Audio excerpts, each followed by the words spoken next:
Sebelumnya, saat Hansen, Lee Xinglun, dan Wang Yuhang dikejutkan dengan munculnya beruang putih beku raksasa.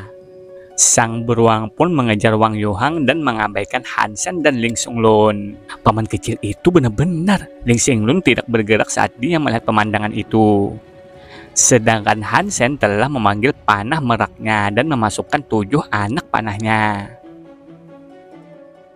Wang Yuhang terus berteriak keras saat dia berlari, dan di tengah pelariannya dia memohon, "Apa yang kalian lakukan? Tolong aku, jika tidak aku akan menjadi es lilin."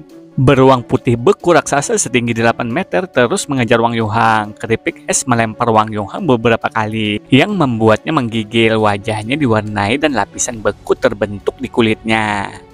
Situasinya tampak mengerikan dengan Wang Yuhang yang hampir dihajar oleh beruang yang murka.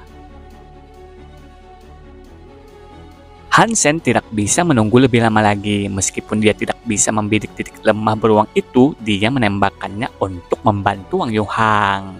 Anak panah bulu gagak melesat menempuh 40 meter dan mengenai bokong sang beruang beku raksasa, membuatnya meraung kesakitan. Melihat itu, Hansen terlihat senang. Dia berasumsi bahwa kulit beruang itu tebal. Namun fakta bahwa anak panahnya dapat menembus bis ini adalah bukti kekuatan baru panah meraknya. Evolusinya adalah inventasi yang layak dan itu pasti mampu membunuh bis Super God. Beruang itu lalu meraung lagi dan terlihat sangat marah dan mulai mematahkan anak panah yang menancap. Melihat itu, Hansen sangat terkejut. Itu berarti Hansen hanya memiliki 6 anak panah yang tersisa. Beruang buku raksasa itu mulai meninggalkan pengejarannya terhadap Wang Yuhang dan mengalihkan perhatiannya ke Hansen. Matanya penuh amarah dan ia tidak menginginkan apapun selain membunuh secara brutal orang yang baru saja melukainya. Hansen kemudian memanggil tombak membaranya, sementara Lee Xinglun bersiap-siap dengan panahnya. Lalu Hansen mulai menyerang sang beruang menggunakan teknik naga beracunnya. Senjata tajam sepanjang 2 meter itu berputar seperti angin puting beliung dan menancap di dada beruang itu. Kulit dada depannya terkoyak oleh tombak membara yang rakus. Meskipun lukanya tidak terlalu dalam, namun nyala api juga menghanguskan bulunya, menerangi tepi luka seperti cincin api. Hasil ini membuat hati Hansen sangat senang. Dia merasa percaya diri untuk mendorong lebih jauh, mengarahkan senjatanya lebih dalam. Namun cakar beruang beku raksasa itu menampar tombak membaranya Hansen. Dong! Hansen merasakan kekuatan besar menghantam tombaknya yang membuatnya bergetar dan melumpuhkan tombak membaranya yang dia genggam, membuat tombaknya jatuh menancap ke es. Lee Xinglun dengan sigap menembakkan beberapa anak panah ke arah beruang, tujuannya untuk mengalihkan perhatiannya yang memungkinkan agar Hansen dapat mundur. Hansen memanggil tombaknya kembali ke tangannya, tetapi memutuskan untuk tidak menargetkan beruang itu secara langsung. Dengan senjata di tangannya, Hansen fokus menghindari serangan beruang yang berulang-ulang. Menurut Hansen, beruang beku raksasa rata-rata lebih lambat dari kebanyakan bis Super God. Namun tetap saja Hansen harus menggunakan semua yang dia miliki untuk menghindari serangan cakar beruang ini. Tetapi situasinya menjadi semakin suram seiring berjalannya waktu. Dan dengan percaya dirinya telah meremehkan betapa kuatnya bis Super God itu. Bis Super God dewasa rata-rata memiliki tingkat kebugaran sekitar 300. Tingkat kebugaran Hansen adalah 170. Dengan semua seni hypergen yang telah dipelajari, kekuatan terbesar yang bisa dikumpulkan setara dengan tingkat kebugaran 200. Dia masih jauh lebih lemah daripada bis Super God yang ingin dia buru ini. Terutama dalam hal tenaga mentah, kekuatan beruang beku raksasa itu jauh lebih kuat daripada Hansen. Tetapi kecepatannya yang lebih rendah daripada rata-rata adalah anugerah yang dia butuhkan. Kecepatannya memberi Hansen kesempatan sempurna untuk melawan. Lee Xinglun membuka kunci gennya dan menembakkan beberapa anak panah lagi ke arah beruang beku raksasa itu. Salah satu anak panah darah dewa yang ditembakkan mengenai telinga beruang yang membuat bis itu marah. Beruang itu kemudian mengubah targetnya lagi, memilih mengejar Lee Xinglun. Gerakan Lee Xinglun cukup bagus. Dia mungkin tidak memiliki mobilitas dan kelincahan yang tepat yang dimiliki Hansen, tetapi kecepatan Lee Xinglun adalah yang terbaik saat melaju di garis yang relatif lurus. Inilah yang sekarang coba dilakukan Lee Xinglun. Sayangnya beruang beku itu tidak sepenuhnya melampaui dan ia berhasil tetap cukup dekat dalam pengejarannya. Tubuh Wang Yuhang akhirnya mulai membaik. Dia dengan cepat mengambil es dan melemparkannya ke beruang untuk menarik perhatian kembali kepada dirinya sendiri. Beruang beku raksasa itu kemudian meninggalkan perburuannya terhadap Lee Xinglun dan melanjutkan pengejarannya terhadap Wang Yuhang. Sementara itu, Hansen tengah bersiap dengan panah meraknya. Wang Yuhang terus saja dikejar sang beruang. Ya ampun, aku mungkin tidak bertahan lebih lama lagi, gumam Wang Yuhang sambil berlari ke arah Hansen. Hansen tidak bergerak sedikit pun saat dia menunggu Wang Yuhang mendekat. Beruang itu mengejarnya tak henti-hentinya dengan rahangnya yang kotor terbuka lebar. Lee Xinglun pun terus menembakkan panah dari kejauhan, mencoba yang terbaik untuk meredakan tekanan dan membebaskan Wang Yuhang dari pengejaran. Karena setiap panah yang ditembakkan dengan tujuan yang sempurna, mereka mungkin tidak memberikan kerusakan apapun, tetapi dia telah berhasil mengenai mata beruang itu untuk memberi Wang Yuhang waktu sebanyak yang dia bisa. Wang Yuhang akhirnya mencapai posisi Hansen ketika dia merunduk dan berguling di sepanjang es untuk menghindari satu serangan terakhir. Hansen menghadapi beruang beku yang sekarang berjarak sangat dekat. Dia menarik pelatuk dan menembaki bis itu dengan langkah cepat. Semua anak panah ditembakkan secara beruntun. 6 anak panah bulu gagak diluncurkan ke wajah beruang beku raksasa. Bis itu mencoba untuk berpaling untuk menghindari mereka, menusuk salah satu matanya. Tapi sudah terlambat, beruang itu terlalu dekat dengan titik peluncuran panah dan tidak cukup punya waktu untuk bereaksi. Salah satu anak panah menghantam tepat di bawah mata yang menyebabkannya berdarah. Beruang beku raksasa menjadi sangat marah. Aura dingin terpancar dari tubuhnya. Cakarnya turun mencoba menyerang Hansen. Hansen menyingkirkan panah merak dan menghindari serangan mematikan beruang beku itu sambil memanggil tombak membaranya. Dia kemudian melompat ke udara dan membidik kepala musuhnya. Api dan darah menyembur kemana-mana saat Hansen memahkotai kepala beruang itu. Sang beruang mengaum. Kerusakan seperti itu tidak cukup untuk menunggut nyawanya, tetapi itu memicu kemarahannya. Hansen menjadi pusat perhatiannya sekarang, dengan cepat menerjang ke depan dengan cakarnya dan upaya untuk meraih Hansen. Beruang besar yang bodoh di sini, teriak Wang Yuhang yang sudah berlari sangat jauh. Setelah pemulihannya yang cepat, dia melihat Hansen dalam bahaya dan dia melakukan yang terbaik untuk memprovokasi beruang itu. Terlepas dari kebencian yang dirasakan beruang terhadap Hansen, ia sekali lagi tertarik oleh Wang Yuhang, seolah-olah Wang Yuhang telah membunuh keluarganya atau semacamnya. Hansen tahu bahwa jika ini terus berlanjut, mereka tidak bisa memenangkan pertarungan. Tombak membaranya cukup kuat untuk menghancurkan tubuh beruang. Tapi Hansen tidak, karena kebugarannya tidak cukup tinggi, yang berarti dia tidak dapat menangani kerusakan mematikan yang dibutuhkan untuk mengakhiri beruang itu. Tapi Hansen tahu apa yang harus dia lakukan. Tanpa mengucapkan sepatah kata pun, dia bergegas mengejar beruang beku, dan pada saat yang sama dia menggunakan sutra Dongsuan untuk mensimulasikan energi gajah tulang. Kekuatan luar biasa dari seekor gajah super god sekarang menggerogoti Hansen. Tubuhnya hampir meledak di bawah tekanan menangani kekuatan tertinggi seperti itu. Otot dan tulangnya berjuang untuk mempertahankan kendali. Wang Yuhang terus berlari ke depan, sedangkan Lee Xinglun terus menembakkan panah untuk membantunya. Namun itu tidak berguna melawan sang beruang dalam mode mengamuk. Lalu Hansen mendorong kekuatan potensialnya secara maksimal dan mencapai titik kritis. Tulang-tulang di dalam dirinya bergetar dan berteriak minta ampun. Dengan beruang yang masih fokus pada Wang Yuhang, Hansen melompat ke udara dengan kedua tangannya menggenggam tombaknya. Dia mengayunkan senjatanya dan semua kekuatan mengerikan yang terkumpul di dalam dirinya dilepaskan. Seolah-olah ruang waktu itu sendiri terkena pukulan oleh serangan itu dan udara bergemuruh dengan suara yang menakutkan. Pang! Tombak membara berkobar dengan api, menjatuhkan pukulan yang mengerikan dan menghancurkan kepala beruang. Bunyi keras yang dalam mengiringi pendarahannya saat tengkorak targetnya agak tenggelam. Setelah pukulan itu, Hansen segera memanggil sayapnya untuk terbang ke langit. Sebagian energi telah terkuras setelah serangan itu. Jika beruang itu tidak terbunuh oleh serangan itu dan segera membalas, Hansen sepertinya tidak akan memiliki energi untuk menghindari musuh. Hansen mengamati medan pertempuran dari atas dan melihat beruang itu berhenti bergerak. Namun kemudian tiba-tiba beruang itu lari. Melihat itu, Hansen tak tinggal diam. Kita tidak bisa kehilangannya, ujar Hansen yang meminta Wang Yuhang dan Li Xinglun untuk mengejar beruang itu.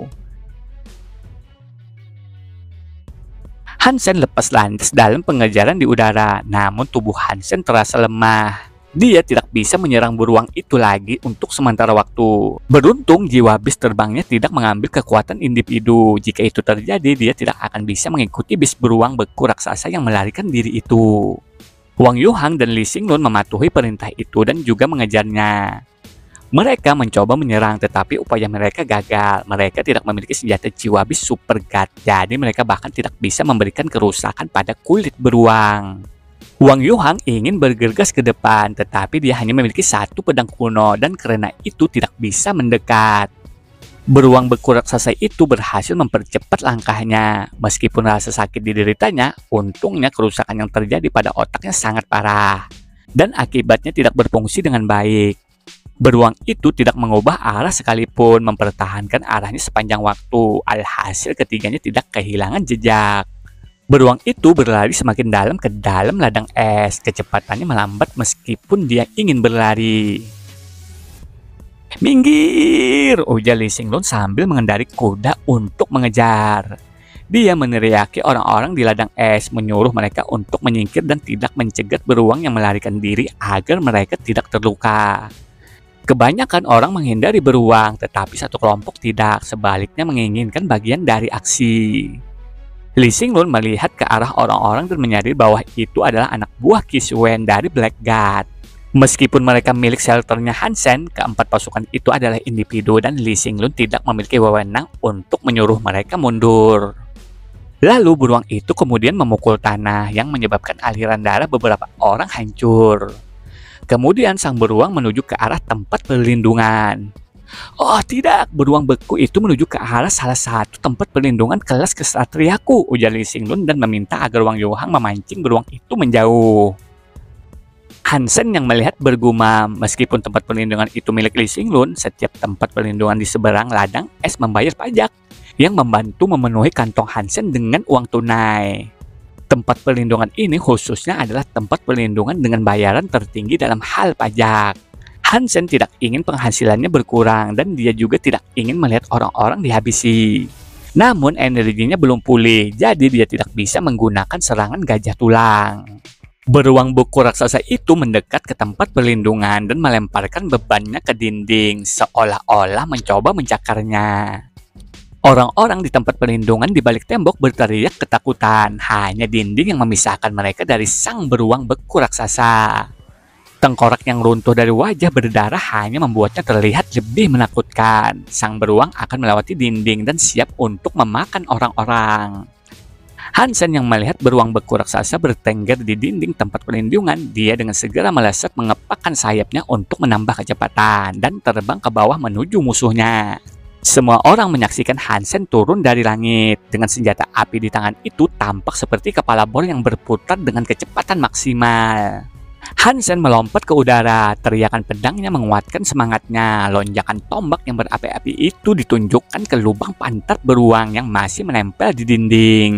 Dengan dorongan yang luar biasa, Hansen mengayun senjatanya. Api berkobar dan darah menyembur saat tombak yang layaknya bor mengenai bagian belakang beruang.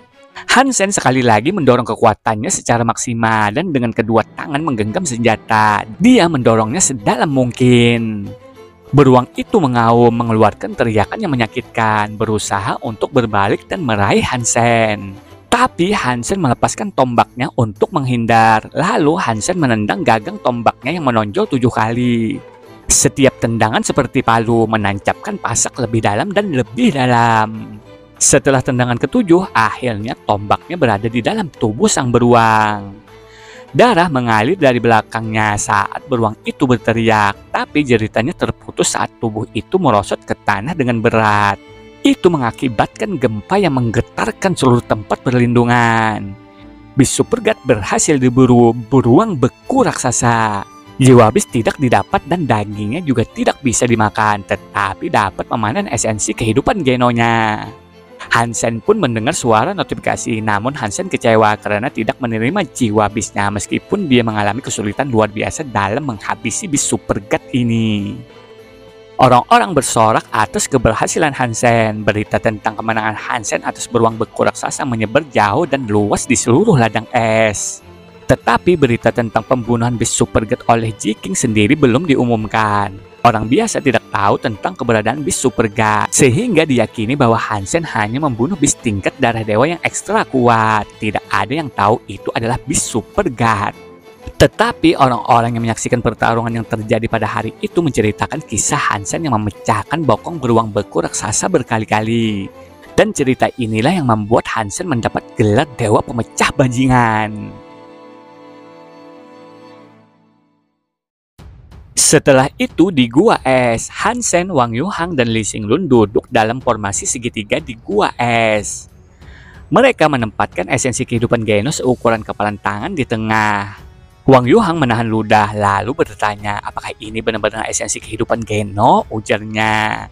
Sedangkan Lee Xinglun tidak percaya apa yang telah mereka capai hari ini.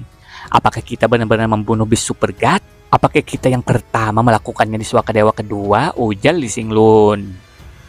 Bos, apakah kamu akan menjual esensi kehidupan Geno? Menurut kontrak yang aku tanda tangani denganmu, aku harus menerima potongan 30% dari hasil. Jika kamu mau, aku akan membayarmu tambahan 70% dan membelinya darimu sepenuhnya, tanya Wang Yuhang mengungkapkan sambil menatap Hansen.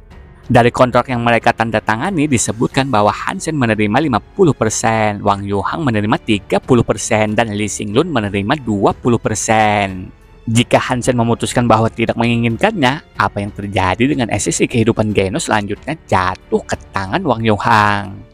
Tentu saja aku menginginkan, aku ingin poin Super Geno, jawab Hansen singkat. Hansen tidak mungkin melewatkan harta karun seperti itu. Mendengar jawaban seperti itu dari bosnya, Wang Yuhang pun mengungkapkan, bos, dari apa yang aku dengar setelah keluarga Ji mendapatkan esensi kehidupan Geno, mereka sendiri tidak ada kemajuan. Mereka mencoba semua yang mereka bisa, tetapi mereka tidak dapat memperoleh poin Super Geno. Jika kamu kembali dengan ini milikmu, kemungkinan besar akan menghasilkan hasil yang sama. Jika kamu mau, juallah kepadaku, atau sebelum itu berikan kepadaku dan keluarga Wang kami dapat menyelidiki rahasianya atas namamu. Dan melihat apakah kami dapat mempelajari cara mendapatkan poin Super Geno dari esensi kehidupan Geno ini. Esensi kehidupan Geno keluarga Ji tidak pernah dikonsumsi, ujar Hansen terkejut mendengar itu. Dia berasumsi bahwa Ji-King telah memakan esensi kehidupan Geno sejak lama.